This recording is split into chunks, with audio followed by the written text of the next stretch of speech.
Welcome to our step-by-step guide on how to set up our Bluetooth speaker.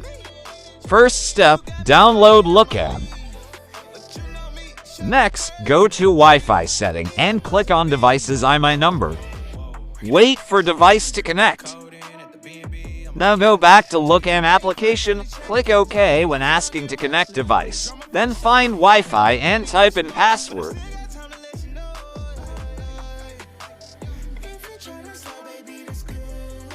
After connecting, when asking to change password, modify it to your own specialized password for access to camera.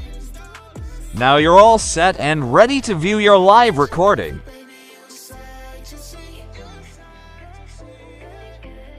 Now, before setting up the app, connect the wire included to an outlet and the wire into device.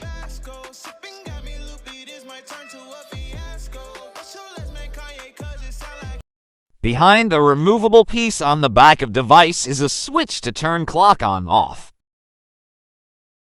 Included with this purchase is a 32 GB SD card. Make sure to insert it to save video.